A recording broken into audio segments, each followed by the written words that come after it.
Ortho Ayurvedic oil and capsule. अब दर्द भी घुटने टेकेगा। सहारनपुर दौरे पर सीएम योगी ने स्कूल चलो अभियान के द्वितीय चरण की शुरुआत की। सहारनपुर में कई विकास परियोजनाओं का लोकार्पण और शिलान्यास किया। इस मौके पर सीएम योगी ने कहा, पिछले 9 सालों के दौरान बेसिक स्कूलों की हालत बेहतर हुई। पुलिस प्रशासन की रोकटोक के बीच अयोध्या में यूपी कांग्रेस अध्यक्ष अजय राय ने राम मंदिर और हनुमानगढ़ी में किए दर्शन पूजन। राम मंदिर ट्रस्ट और सरकार पर लगाए गंभीर आरोप। अजय राय ने कहा, छोटे कर्मचारियों पर कार्रवाई, बड़ों को बचाया जा रहा है। बरेली में दंगे के आरोपी तौकीर रजा मामले में बड़ी कार्रवाई। प्रशासन ने की तौकीर रजा से जुड़ी इमारत सील। मंदिर की जमीन खरीदने और लैंड जिहाद के आरोपों से हड़कंप। नमस्कार, आप सभी का बहुत स्वागत है उत्तर प्रदेश बुलेटिन में। मैं हूं आपके साथ अंकिता सिंह। शुरुआत करेंगे बुलेटिन की, जहां मुख्यमंत्री योगी आदित्यनाथ बुधवार को एक दिवसीय दौरे पर सहारनपुर में है। इस्माइल पुल के कंपोजिट स्कूल में उन्होंने स्कूल चलो अभियान के द्वितीय चरण का शुभारंभ किया। इस दौरान उन्होंने कहा कि सरकार की ओर से बेसिक स्कूलों का कायाकल्प हुआ है। मुख्यमंत्री ने कहा, पिछले 9 साल के दौरान बेसिक स्कूलों की हालत बेहतर हुई है, शिक्षा में सुधार हुआ है। सरकार हर बच्चे को बेहतर शिक्षा देने का प्रयास कर रही है। मुख्यमंत्री को सुबह 11 बजे कार्यक्रम में पहुंचना था, लेकिन बारिश के कारण वह करीब 1.5 घंटे की देरी से सरसावा पहुंचे। इसके बाद वह शहर के महाराज सिंह डिग्री कॉलेज में जनसभा में शामिल हुए। यहां उन्होंने शहर और ग्रामीण क्षेत्रों की कई विकास परियोजनाओं का लोकार्पण और शिलान्यास किया। मुख्यमंत्री ने इस्माइलपुर कंपोजिट स्कूल में स्कूल चलो अभियान की शुरुआत करते हुए बेसिक शिक्षा विभाग की ओर से दिव्यांग बच्चों के लिए चलाई जा रही योजनाओं की जानकारी दी। उन्होंने कहा कि दिव्यांग बच्चों को सहायक उपकरण बांटे गए हैं। पिछले साल 13,000 से ज्यादा बच्चे 6,000 रुपए प्रति वर्ष उपलब्ध कराई जा रही है। 23,000 से अधिक दिव्यांग बालिकाओं को 2,000 रुपए प्रति वर्ष स्टाइपेंड दिया जाएगा। दिव्यांग बच्चों को कौशल आधारित शिक्षा भी दी जा रही है। मुख्यमंत्री ने इस्माइलपुर में स्कूल चलो अभियान की शुरुआत करने के बाद वहां पढ़ने वाले बच्चों से मुलाकात की। उन्होंने स्कूल में होने वाली पढ़ाई और मिलने वाली सुविधाओं की जानकारी ली। वहीं क्लासरूम में लगे अवेयरनेस पोस्टर पर लिखी बातों को पढ़कर सुनने को कहा। बच्चे ने पढ़कर बताया तो वह मुस्कुरा उठे। मानना है स्वस्थ समाज के लिए कोई भी बच्चा स्कूल में जाने से वंचित न रहे। अगर कोई बच्चा शिक्षा से वंचित है और केवल परिवार की क्षति नहीं है, समाज की भी है, राष्ट्र की भी है। क्योंकि यही लोग, यही बच्चे आगे बढ़ेंगे। इन्हीं को समाज के अलग अलग क्षेत्र में नेतृत्व देना है। ये मंच पर जितने भी नेता बैठे हैं, मंत्री बैठे हैं, सांसद, पूर्व सांसद या अधिकारी शिक्षा विभाग के या प्रशासन के, पुलिस के जो अधिकारी हैं, ये भी कभी छात्र थे। ये भी कभी छात्र थे। जो आपके शिक्षक हैं, ये भी कभी छात्र थे। इन्होंने पढ़ाई की, आज वे उस स्तर पर पहुंचे। खबर अयोध्या से है, जहां अयोध्या में राम मंदिर चढ़ावा चोरी मामले को लेकर सियासत तेज हो गई है। कांग्रेस प्रदेश अध्यक्ष अजय राय ने पुलिस की रोकटोक के बीच रामलला और हनुमानगढ़ी में दर्शन पूजन किया। इसके बाद उन्होंने राम मंदिर ट्रस्ट और सरकार पर गंभीर आरोप लगाए। अजय राय ने कहा कि मामले में केवल छोटे कर्मचारियों पर कार्रवाई हो रही है, जबकि बड़े जिम्मेदार लोगों को बचाया जा रहा है। कांग्रेस प्रदेश अध्यक्ष अजय राय मंगलवार देर शाम पुलिस की मौजूदगी में अयोध्या पहुंचे। इससे पहले उन्होंने राम मंदिर दान चोरी मामले को लेकर टेढ़े बाजार चौराहे से पद यात्रा निकालने का ऐलान किया था, जिसमें पार्टी के सांसदों और विधायकों की भी बुलाया गया था। हालांकि प्रशासन ने कार्रवाई करते हुए कई कांग्रेस नेताओं को हिरासत में ले लिया और अजय राय को आचार्य नरेंद्र देव कृषि एवं प्रौद्योगिक विश्वविद्यालय परिसर में नजरबंद कर दिया। देर शाम उन्हें सीमित संख्या में कार्यकर्ताओं के साथ अयोध्या जाने की अनुमति मिली, जहां उन्होंने हनुमानगढ़ी और रामलला के दर्शन किए। दर्शन के बाद मीडिया से बातचीत में अजय राय ने राम मंदिर दान गबन मामले को लेकर ट्रस्ट पर गंभीर आरोप लगाए। उन्होंने कहा कि भगवान राम के नाम पर आए चढ़ावे में गड़बड़ी के मामले में निष्पक्ष जांच नहीं हो रही है। उनका आरोप था कि केवल निचले स्तर के कर्मचारियों पर कार्रवाई की जा रही है, जबकि बड़े जिम्मेदार लोगों को बचाया जा रहा है। उन्होंने मांग की कि मामले में पुलिस बड़े अधिकारियों को भी हिरासत में लेकर पूछताछ करे। कांग्रेस प्रदेश अध्यक्ष ने आगे कहा कि राम मंदिर ट्रस्ट का पुनर्गठन किया जाना चाहिए। उन्होंने सुझाव दिया कि चारों शंकराचार्यों से परामर्श लेकर संत महात्माओं और अयोध्या वासियों को ट्रस्ट में प्रतिनिधित्व दिया जाए। प्रशासन द्वारा रोके जाने के सवाल पर अजय राय ने कहा कि उनकी जिद केवल भगवान राम के दर्शन करने की थी और वे दर्शन करके ही लौटे। उन्होंने दावा किया कि भगवान राम सब देख रहे हैं और भ्रष्टाचार करने वालों को दंड अवश्य देंगे। देखिए, भगवान राम की नगरी में आए, बिना भगवान का दर्शन किए कैसे जाएंगे। ये हम सब सौभाग्यशाली हैं कि आज दर्शन करने का सौभाग्य मुझे आज फिर प्राप्त हुआ। कुछ दिन पहले आया था और भगवान से कामना किया कि जो आज यहाँ लूट चल रही है, जो यहाँ पर आज भ्रष्टाचार चल रहा है, चाहे वो ज़मीन घोटाला हो, चंदा चोरी हो और आज जो चढ़ावा चोरी हो रही है, भगवान राम के जो पैसा खाए हैं, निश्चित तौर से भगवान उनको दंड दें और उनको सद्बुद्धि दें, सरकार को सद्बुद्धि दें कि उनके खिलाफ कार्रवाई हो। जो चार बड़े लोग हैं, निपेंद्र मिश्रा, चंपत राय, बंसल और गोपाल राव, गोविंद गिरी, ये सारे लोग जो हैं, अनिल मिश्रा, ये सब लोगों के ऊपर कार्रवाई होनी चाहिए। धर्म सेना के अध्यक्ष संतोष दुबे ने राष्ट्रपति के नाम संबोधित जिला प्रशासन को ज्ञापन सौंपा। संतोष दुबे ने मांग की कि सभी आरोपियों पर गैंगस्टर एक्ट लगाया जाए, सभी पर रासुका लगाया जाए और ट्रस्ट के पदाधिकारियों को गिरफ्तार किया जाए। उन्होंने कहा, आरोपियों की संपत्ति कुर्क कर रामलला को वापस कराई जाए, राम मंदिर ट्रस्ट को भंग किया जाए और शहीद कार सेवकों के परिजनों को ट्रस्ट में शामिल किया जाए। धर्म सेना के अध्यक्ष ने कहा कि अगर उनकी मांगे पूरी नहीं हुई तो सड़क पर उतरकर बड़ा आंदोलन होगा। ये जितने चोर हैं इसमें, ये सब इन्होंने देश की आस्था और श्रद्धा पर डकैती डाली है, चोरी किया है। ये गिरोहबंद अधिनियम के तहत और राष्ट्रीय सुरक्षा कानून के तहत जेल भेजे जाएं, इनकी संपत्तियां कुर्क करके और ये सब रामलला के खाते में वापस कराई जाएं। ट्रस्ट भंग हो और ट्रस्ट में चारों शंकराचार्य सहित शहीद कार सेवकों के परिजनों को रखा जाए, ये हमारी अपेक्षा है। ये पत्र हमने भेज दिया है, ये पत्र देना है। और इसके अलावा अगर इससे भी काम नहीं चला तो हम रोड पर उतरेंगे, आंदोलन होगा, बड़ा आंदोलन होगा। पहले अयोध्या में हस्ताक्षर अभियान चलाएंगे, इनको कहने का मौका न रह जाए। पीलीभीत के पूरनपुर नगर के एक होटल में शंकराचार्य अविमुक्तेश्वरानंद सरस्वती ने पत्रकारों से बातचीत में गाय को राष्ट्रीय माता घोषित करने की मांग दोहराई और सरकार पर निशाना साधा। उन्होंने कहा, जिस सरकार ने गाय के नाम पर वोट लेकर सत्ता हासिल की, वही आज इस मुद्दे पर राजनीति कर रही है। उनका आरोप था कि गाय को राष्ट्रीय माता घोषित करने की मांग लंबे समय तक मुस्लिम विरोध के नाम पर टाली गई। शंकराचार्य ने कहा कि 78 वर्ष बाद मुस्लिम समाज के लोगों ने भी गाय को राष्ट्रीय माता घोषित करने की मांग का समर्थन किया था तथा गाय न खरीदने और न काटने का संकल्प लिया।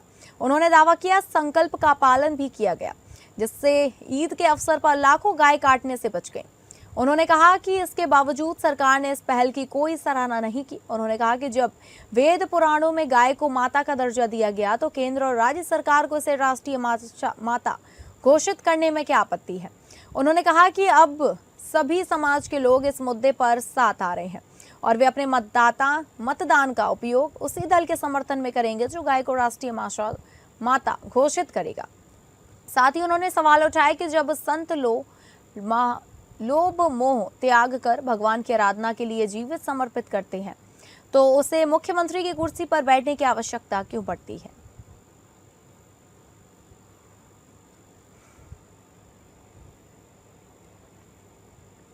बरेली में 26 सितंबर 2025 को हुए दंगों के मुख्य आरोपी मौलाना तौकीर रजा से जुड़े मामले में प्रशासन ने बड़ी कार्रवाई की है। शहर कोतवाली थाना क्षेत्र के मोहल्ला सौदागरान में स्थित उनकी और उनके परिवार से जुड़ी संपत्ति को सील कर दिया गया। प्रशासन की इस कार्रवाई को मुख्यमंत्री योगी की सख्ती के बाद की गई बड़ी पहल माना जा रहा है। वह यह मामला मंदिर की जमीन को कथित रूप से अवैध तरीके से खरीदने और उस पर लैंड जिहाद फैलाने के आरोप से जुड़ा बताया जा रहा है। इस कार्रवाई के बाद इलाके में तनाव और चर्चा का माहौल बना हुआ है। स्थानीय निवासी और मामले में पक्षकार लवलीन कपूर ने गंभीर आरोप लगाते हुए कहा कि पहले हिंदू परिवारों की संपत्तियां खरीदी गई और अब प्राचीन मंदिरों को भी निशाना बनाया जा रहा है। उन्होंने इसे एक सुनियोजित साजिश बताते हुए लैंड जिहाद का हिस्सा करार दिया। लवलीन कपूर के अनुसार मंदिर की लगभग 2000 वर्ग गज जमीन को धीरे धीरे खुर्द बुर्द किया गया और कथित तौर पर 1978 में एक साजिश के तहत मंदिर में चोरी की झूठी रिपोर्ट दर्ज कराई गई। आरोप है कि बाद में मंदिर के स्वरूप को बदलकर उसे मात्र 6x8 के छोटे कमरे में सीमित कर दिया गया ताकि जमीन को निजी संपत्ति के रूप में दिखाकर बेचा जा सके। वही मामले में प्रशासन की कार्रवाई के बाद स्थानीय लोगों में प्रतिक्रिया देखने को मिल रही है और पुलिस प्रशासन स्थिति पर नजर बनाए हुए है। मैं धर्म प्रकाश और प्रदीप रस्तोगी। ये जो सामने प्राचीन लक्ष्मी नारायण मंदिर का कि जो उस समय 2023 में इन्होंने अताउर रहमान महफूज हसन खान को विक्रय कर दिया था, संदीप शर्मा द्वारा विक्रय किया गया था, जिसमें हमने उसमें कार्रवाई की थी। थाने द्वारा 145 की रिपोर्ट मजिस्ट्रेट के यहाँ प्रेषित हुई थी। वो मुकदमा 3 साल से चल रहा था, जिसमें माननीय सिटी मजिस्ट्रेट साहब ने अब इसको कुर्क कर वो थाना कोतवाली को रिसीवर नियुक्त कर दिया है। मामला ये है कि ये लक्ष्मी नारायण प्राचीन लक्ष्मी नारायण मंदिर है, 250 वर्ष पुराना है और इसमें एक केयरटेकर जो मंदिर के पुजारी रखे गए थे उनके द्वारा इस मंदिर को खुरदबुद करके बेच दिया गया और बड़ी प्लानिंग से बेचा गया। मतलब सन 1978 में 13 अक्टूबर था शायद, क्या 13 अगस्त तो उस दिन आपने रिपोर्ट लिखवाई कि साहब हमारी मूर्ति चोरी हो गई, सारी मूर्ति हटा दी गई। फिर धीरे धीरे स्वरूप बदल दिया गया मंदिर का, नया दुकानें कर दी गई, दुकानें सब बेच दी गई और ये कहा गया कि हम किराए पर। उत्तर प्रदेश की राजधानी लखनऊ में उस समय तनावपूर्ण स्थिति बन गई जब उत्तर प्रदेश ग्राम रोजगार सेवक संघ के बैनर तले बड़ी संख्या में ग्राम रोजगार सेवक विधानसभा घेराव के लिए पहुंचे। प्रदर्शनकारी सरकार की 4 अक्टूबर 2021 की घोषणाओं को लागू न किए जाने से नाराज थे। जैसे ही भीड़ विधानसभा की ओर बढ़ी, पुलिस ने उन्हें आगे बढ़ने से रोक दिया और स्थिति को नियंत्रित कर दिया। संघ के प्रतिनिधियों का कहना है कि प्रदेश भर से आए ग्राम रोजगार सेवकों की प्रमुख मांगे लंबे समय से लंबित हैं। प्रशासन के साथ हुई बातचीत के बाद उन्हें प्रमुख सचिव और ग्राम विकास आयुक्त से वार्ता कराने का आश्वासन दिया गया है। प्रदर्शनकारियों ने साफ कहा कि यदि उनकी मांगों पर जल्द सकारात्मक निर्णय नहीं लिया गया तो वे इको गार्डन में अनिश्चितकालीन आंदोलन शुरू करेंगे। उनकी मुख्य मांगों में 7,788 मासिक मानदेय में वृद्धि और पिछले लगभग 1.5 से 2 सालों से रुका हुआ भुगतान शामिल है। कर्मचारियों का आरोप है कि बार बार शिकायतों के बावजूद उनकी समस्याओं पर कोई ठोस कार्रवाई नहीं की जा रही है। मेरा नाम रामलखन तिवारी है। मैं ग्राम रोजगार सेवक पंचायत मित्र वेलफेयर एसोसिएशन का प्रदेश उपाध्यक्ष हूँ। हम लोगों को 4 अक्टूबर 2021 को माननीय मुख्यमंत्री जी ने लखनऊ में एक बड़ा सम्मेलन करने का काम किया था, जिसमें ग्राम रोजगार सेवकों के पक्ष में तमाम घोषणाएं की थी। 2021 से लगाकर आज तक विभाग हम लोगों की उन घोषणाओं में शासनादेश नहीं जारी कर पाया है। हमारे साथियों को 14 से 12 माह का मानदेय नहीं मिल पाया है। हम लोगों उत्तर प्रदेश में 7788 रुपये मानदेय मिलता है, जबकि अन्य राज्यों में 18,000 मध्य प्रदेश में मिलता है, हिमाचल प्रदेश में 49,000 मिलता है। हमारी ये मांग है कि हमको पृथक बजट से मानदेय कम से कम 24,000 रुपया दिया जाए। महोबा में अधिवक्ता पर हुए जानलेवा हमले के विरोध में वकीलों में भारी आक्रोश देखने को मिला। घटना के बाद अधिवक्ताओं ने कचहरी परिसर के बाहर सड़क पर जाम लगाकर प्रशासन के खिलाफ जमकर नारेबाजी की और दोषियों की तत्काल गिरफ्तारी की मांग की। जानकारी के अनुसार बीते दिन एक अधिवक्ता पर घात लगाकर कुछ दबंगों ने हमला कर दिया था, जिसमें वह गंभीर रूप से घायल हो गया। घटना के विरोध में आज वकीलों ने प्रदर्शन किया और सड़क पर जाम लगाकर प्रशासन पर दबाव बनाया। स्थिति को नियंत्रित करने के लिए मौके पर पुलिस और प्रशासनिक अधिकारी पहुंचे। बाद में एसडीएम और सीओ द्वारा 24 घंटे के भीतर आरोपियों की गिरफ्तारी का आश्वासन दिए जाने के बाद वकीलों ने अपना आंदोलन समाप्त कर दिया और जाम खोल दिया।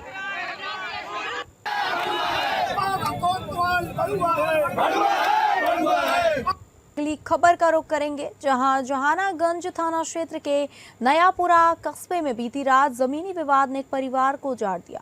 सऊदी अरब से महज 10 दिन पहले घर लौटे 25 वर्षीय दिलशेर पुत्र स्वर्गीय इम्तियाज की चाकू के वार से मौत हो गई। परिजनों ने हत्या का आरोप उसके सगे भाई पर लगाया है। जानकारी के अनुसार किसी बात को लेकर दोनों भाइयों के बीच कहासुनी हुई, जो देखते ही देखते हिंसक झड़प में बदल गई। आरोप है कि राजू ने दिलशेर पर चाकू से हमला कर दिया। गर्दन पर गंभीर वार लगने से वह लहूलुहान होकर गिर पड़ा। परिजन आनन फानन में उसे उपचार के लिए चिकित्सक के पास ले गए, जहां डॉक्टरों ने उसे मृत घोषित कर दिया। यह प्रकरण थाना जहानागंज का है। एक घरेलू विवाद में मोहम्मद अनस उर्फ राजू ने अपने बड़े भाई दिलशेर को चाकू मारकर घायल कर दिया, जिससे उसकी मौके पर ही मृत्यु हो गई। सूचना पर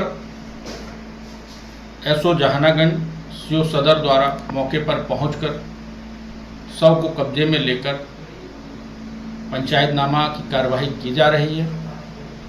मौके पर शांति व्यवस्था, कानून व्यवस्था, सुरक्षा व्यवस्था विद्यमान है। जिले के गाजीपुर में अपराधियों के खिलाफ चलाए जा रहे अभियान के तहत थाना गहमर पुलिस टीम को बड़ी सफलता मिली है। पुलिस मुठभेड़ में एक शातिर अंतर्राज्यीय असलहा तस्कर और लुटेरे को घायल अवस्था में गिरफ्तार किया गया, जबकि उसका एक साथी अभी भी सभी साथी को मौके से दबोच लिया गया। जानकारी के अनुसार पुलिस टीम गहमर क्षेत्र के भटपुरवा मारूफ की बाग 12 रेवतीपुर मार्ग पर गश्त कर रही थी, तभी गहमर की ओर से आ रही एक बिना नंबर की काले रंग की अपाचे बाइक पर सवार 2 संदिग्धों को रोकने का प्रयास किया गया। पुलिस को देखते ही दोनों भागने लगे। इसी दौरान बाइक फिसल कर गिर गई। खुद को घिरा देखकर आरोपियों ने पुलिस टीम पर फायरिंग शुरू कर दी और जवाब में पुलिस ने आत्मरक्षा कार्रवाई की, जिसमें एक बदमाश के पैर में गोली लगने से घायल हो गया। वहीं दूसरा आरोपी कुछ ही दूरी पर घेराबंदी कर पकड़ लिया गया। मौके से पुलिस ने एक अवैध बोर तमंचा जो कि 315 का व खोखा व जिंदा कारतूस, बिना नंबर की अपाचे बाइक, नकद राशि और मोबाइल फोन बरामद किया। घायल आरोपी को इलाज के लिए अस्पताल भेजा गया है। पुलिस जांच में सामने आया कि दोनों आरोपी संगठित अपराध और अवैध असलहा तस्करी के लंबे समय से सक्रिय थे और इनके खिलाफ कई आपराधिक मामले दर्ज हैं। आज शाम को रात में लगभग 8:30 बजे के आसपास प्रभारी निरीक्षक गहमर, मैं फोर्स 12 पीओपी की तरफ से गहमर की तरफ आ रहे थे, तो गहमर की तरफ से 2 बाइक सवार, अपाचे बाइक सवार संदिग्ध रूप से दिखाई दिए, जिन्हें रुका गया। इनके द्वारा पुलिस के ऊपर फायर किया गया। जवाबी फायरिंग में एक व्यक्ति के पैर में गोली लगी है, जिन्हें पकड़ा गया। जानकारी की गई तो पाया गया कि सौरभ सिंह सन ऑफ स्वर्गीय इंद्रजीत सिंह, जो खिलुराय पट्टी का रहने वाला है, जिसके ऊपर पूर्व में भी जो है गंभीर धाराओं में मुकदमे पंजीकृत हैं, जिसके पैर में गोली लगी है। और दूसरा इसका साथी मुकेश कुशवाहा सन ऑफ मोती कुशवाहा, यह संभल रायपट्टी थाना गहमर करने वाला है, यह भी अपराधी किस्म का है। झांसी में रेलवे सुरक्षा बल ने एक बड़ी कार्रवाई करते हुए ट्रेनों पर पत्थरबाजी करने वाले एक शातिर आरोपी को गिरफ्तार किया है। पकड़ा गया आरोपी मध्य प्रदेश के छतरपुर जिले का निवासी बताया जा रहा है और जांच के दौरान सामने आया कि आरोपी लगातार ट्रेनों को निशाना बना रहा था और उसकी वजह से कई यात्रियों की सुरक्षा खतरे में पड़ गई थी। आरपीएफ की पूछताछ में आरोपी ने स्वीकार किया कि उसने बरौनी ग्वालियर मेल सहित कुल 5 ट्रेनों पर पत्थरबाजी की, जिससे कई कोचों के शीशे टूट गए। पूछताछ में आरोपी ने यह भी चौंकाने वाला खुलासा किया कि वह ट्रेनों में झाड़ू लगाकर यात्रियों से पैसे मांगता था। जब यात्री पैसे देने से मना करते या उसे ट्रेन से उतार देते तो वह गुस्से में आकर बदला लेने के लिए पत्थर फेंक देता था। रेलवे सुरक्षा बल ने उसकी निशानदेही पर 5 मामलों का खुलासा करते हुए उसे न्यायालय में पेश कर दिया।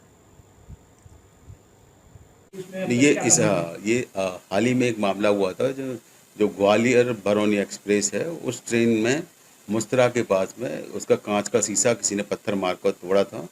तो उस मामले पर आरपीएफ द्वारा जांच की गई और जांच में एक आरोपी को पकड़ा गया है, जिसने स्वीकार किया गया कि उसने ही पत्थर मारा था। इसके साथ साथ उसने पूर्व में भी वो इस तरह की घटनाओं को अंजाम दे चुका है और इसमें जब आरपीएफ द्वारा अपनी जो अन्य रिपोर्टें देखी गई तो उसमें भी पाया गया कि यही आरोपी ने पिछले कई बार से ये पत्थर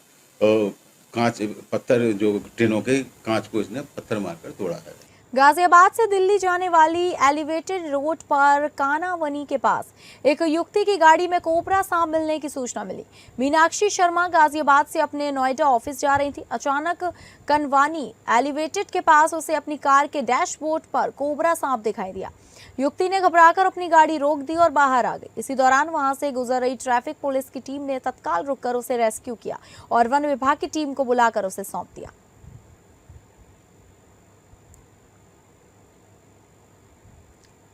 गाजीपुर शहर के 3 कोचिंग संस्थानों को प्रशासन ने सीज कर दिया है। मानकों का पालन न करने पर शहर के गुरुकुल कोचिंग हिंद लाइब्रेरी और एकलव्य कोचिंग संस्थान सीज किए गए हैं। गाजीपुर के सदर तहसील क्षेत्र में कुल 22 कोचिंग संस्थान चल रहे हैं, जिनकी जांच के लिए डीएम ने निर्देश दिए हैं। अभियान के तहत सभी कोचिंग संस्थानों की जांच चल रही है। पुलिस और प्रशासन की जांच के दौरान शहर के 3 कोचिंग संस्थान में मानकों को घोर लापरवाही पाई गई, जिसके बाद प्रशासन ने इन संस्थानों को सीज कर दिया। अभियान लगातार 15 दिनों तक चलेगा। जांच के दौरान कोचिंग संस्थानों में मानकों की लापरवाही पाए जाने पर संस्थानों के खिलाफ कार्यवाही की जाएगी। यहाँ जिलाधिकारी महोदय के आदेश दिनांक 28/6/2026 के क्रम में जो है उन्होंने आदेश किया था, जिले में टोटल 22 जो कोचिंग संस्थान हैं उसको सील करने के लिए अगले 15 दिनों के लिए 23/7/2026 के लिए। तत्क्रम में जो सदर के अंदर पड़ती थी गुरुकुल तुलसी नगर, एकलव्य और यहाँ हिंद, ये तीसरा को जो है सील कराया गया है। बाकी जो सदर में जो है 12 के हैं, करंडा में एक थी उसको भी कराया गया है और जंगीपुर में जो है 5 है जो सदर में पड़ेंगी। 6, 5, 11, 1, 12 सदर में है 22 में। तो अब तक यहाँ की जो है 3 हुई हैं, करंडा 1, जंगीपुर का अपडेट नहीं है, उसको सील कराया गया है। गाजियाबाद के लोनी बॉर्डर थाना क्षेत्र में सोमवार को कार से बाइक की मामूली बात पर हुए विवाद में 17 वर्षीय जैद की बेरहमी से पीट कर हत्या कर दी गई। कार पर हल्का सा स्क्रैच आने से गुस्साए कार सवार ने न सिर्फ छात्र को पीटा बल्कि उसे अगवा कर अपने दफ्तर ले गया और वहां भी बंधक बनाकर उसको बेरहमी से पीटा। पुलिस ने मृतक के पिता की शिकायत पर प्रॉपर्टी डीलर समेत 2 लोगों के खिलाफ हत्या का मुकदमा दर्ज कर लिया है और घटनास्थल के सीसीटीवी फुटेज खंगाल रही है। दरअसल सोमवार दोपहर जैद अपने 2 दोस्त नदीम और इब्राहिम के साथ बेहटा हाजीपुर नहर रोड स्थित स्विमिंग पूल में नहाने गया था। नहाने के बाद स्विमिंग पूल से घर जा रहा था। तीनों एक बाइक पर थे। बाइक जैद चला रहा था। सड़क पर एक जगह चले निर्माण कार्य के चलते रास्ता पतला होने के कारण बाइक कार से टकरा गई, जिससे कार में स्क्रैच आ गई। इतनी सी बात पर कार चालक ने बीच सड़क पर ही हंगामा शुरू कर दिया।